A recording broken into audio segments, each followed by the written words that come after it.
and oil, often called the Black Star of Africa, hasn't quite reached its full economic potential. Since gaining independence in 1957, Ghana's journey has been a roller coaster of highs and lows.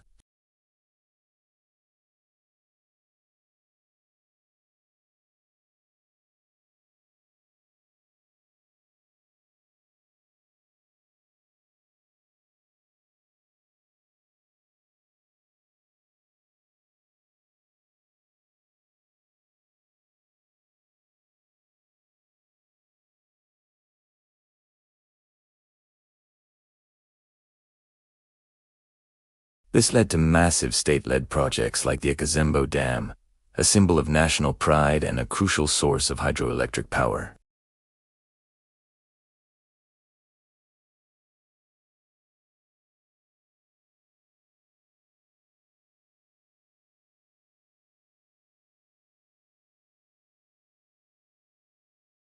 However, this ambitious state-led development model soon ran into trouble. The government's spending spree, financed heavily by cocoa revenues and borrowing, was unsustainable. When global cocoa prices plummeted in the mid-1960s, Ghana's main source of income dried up. The state-owned enterprises, which were supposed to be engines of growth, became inefficient and corrupt, often managed by political appointees rather than skilled professionals. They drained state resources instead of generating profits. By the time Nkrumah was overthrown in a military coup in 1966, the country was deeply in debt, and the economy was in a state of crisis. This brings us to one of the most persistent hindrances: political instability. The 1966 coup was just the beginning. For the next 2.5 decades, Ghana experienced a series of military coups and short-lived civilian governments. This constant political turmoil was disastrous for the economy. Each new regime would abandon the policies of the previous one,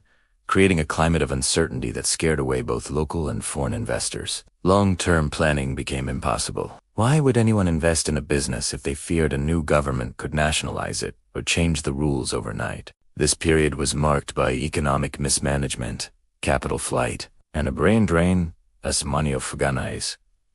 Most educated citizens left the country in search of stability and opportunity elsewhere. By the early 1980s, the Ghanaian economy had hit rock bottom. A combination of drought, bushfires, and continued economic mismanagement led to severe food shortages and hyperinflation. It was a period many Ghanaians remember as the age of queues, where people had to line up for hours just to buy basic necessities like soap or bread. It was at this point that Jerry John Rawlings, who had seized power in 1981, made a pivotal decision. He turned to the International Monetary Fund and the World Bank for help. This ushered in the era of structural adjustment programs, or SAP. These programs were designed to liberalize the economy. The government privatized many of the struggling state-owned enterprises, devalued the currency to make exports more competitive, removed price controls, and cut public spending. The goal was to stabilize the economy and create a more market-friendly environment. In some ways, it worked. Inflation was brought under control, goods returned to the shelves, and the economy began to grow again. Ghana was even hailed by the IMF and World Bank as a star pupil of structural adjustment in Africa.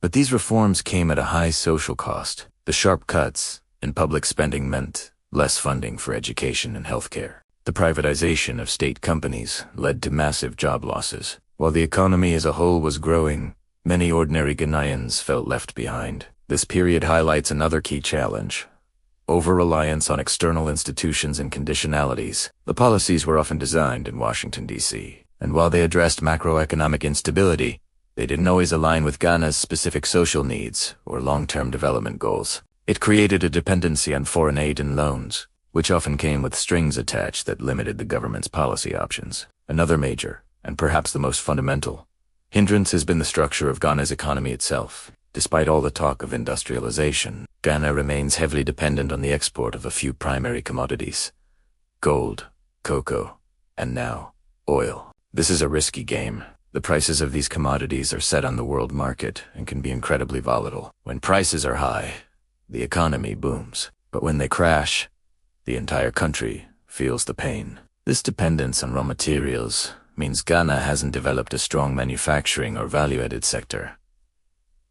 We export raw cocoa beans, but import expensive chocolate. We export crude oil, but import refined petroleum products. This colonial economic structure, where a country exports cheap raw materials and imports expensive finished goods, has been incredibly difficult to break. It limits job creation and means that most of the profits from Ghana's resources are made elsewhere. And we can't talk about economic hindrances without mentioning corruption. From the early days of independence to the present, corruption has been a persistent cancer, diverting public funds that should be used for development. It increases the cost of doing business, undermines public trust, and hinders the effective delivery of services like healthcare and education. Every cedi lost to corruption is a cedi not spent on a new school, a better road, or life-saving medicine. Despite numerous anti-corruption campaigns by successive governments, it remains a major challenge that drains national wealth and impedes progress. So, where does Ghana stand today? The country has made significant strides. Since returning to democratic rule in 1992, Ghana has become a model of political stability in a turbulent region. This stability has been a huge boost for investor confidence.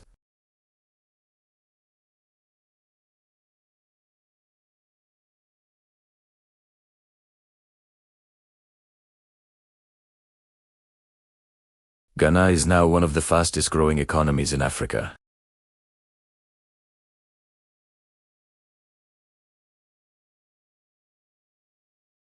The economy is still not diversified enough, and the Dutch disease is a real threat, where the focus on oil could lead to the neglect of other sectors like agriculture.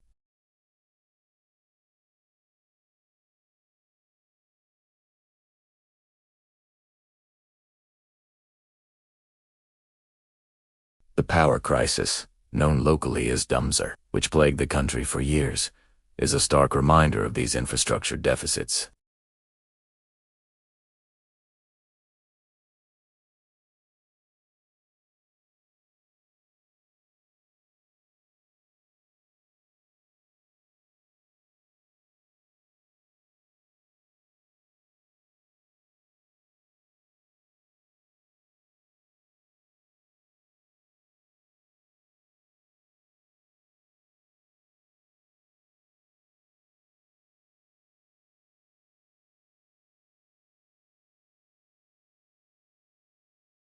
The key will be to finally break free from the old economic structures, invest in its people, and ensure that the wealth generated from its resources benefits all Ghanaians, not just a few. What do you think is the biggest hurdle for Ghana's economy today? Let me know in the comments below. Thanks for watching, and if you found this video informative, please give it a thumbs up and subscribe for more deep dives into the stories that shape our world. See you in the next one.